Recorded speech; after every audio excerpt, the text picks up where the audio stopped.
Quand un homme te plaît, est-ce qu'il est tout le temps dans ta tête? Est-ce qu'il est tout le temps dans tes pensées? Oui? Ok, ben sache que c'est exactement pareil pour les hommes. Quand tu plais à un homme, tu peux être sûr que celui-là, tu vas être toute la journée dans ses pensées. Et si tu arrives à savoir ça, eh ben, c'est gagné. Voilà. Merci, c'était tout. Non, sérieusement, si c'était aussi simple que ça, ce serait vraiment génial, mais ça ne l'est pas. Donc je vais t'expliquer comment tu peux savoir si tu es souvent dans sa tête, donc si tu lui plais ou pas. Et ce qui va te permettre de le mesurer, ça va être son élan émotionnel. Donc l'élan émotionnel, ça va être...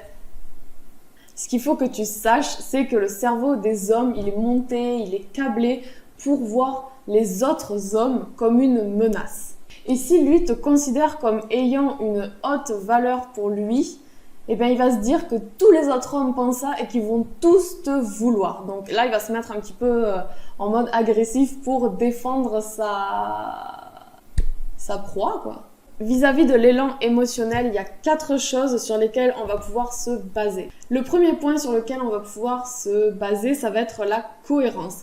Vous voyez depuis plusieurs rendez-vous, ça fait quelques semaines que vous avez commencé à vous fréquenter maintenant. Et est-ce que lui garde toujours le contact avec toi? Est-ce qu'il t'écrit une fois tous les 4 jours? C'est des questions qu'il va falloir que tu te poses pour pouvoir évaluer la cohérence entre ce qu'il dit, ce qu'il fait vis-à-vis de son élan émotionnel. Le deuxième point, ça va être depuis combien de temps ça dure. Ça fait quelques jours depuis votre dernier rendez-vous, plutôt une semaine, que donc vous vous êtes vus. Et pose-toi la question, regarde, est-ce que lui continue à garder le contact avec toi?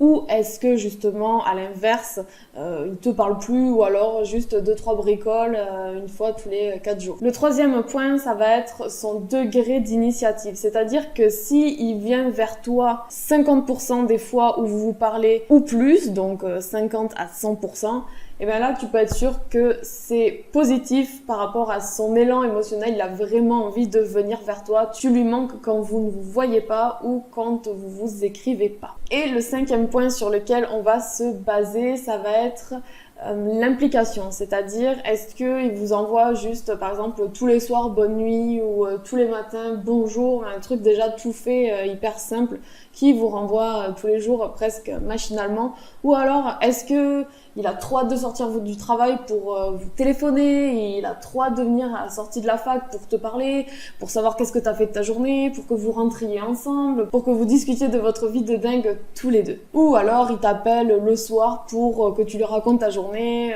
tes plans pour les jours à venir et que lui il fasse pareil. Donc l'élan émotionnel, c'est vraiment garder le contact, mais plus que rester simplement connecté, vraiment envoyer de la valeur dans ses messages, passer des rendez-vous de qualité. Et s'il y a une chose qui est sûre, c'est que plus tu vas voir de signes, plus il va être attiré par toi, plus il va t'apprécier.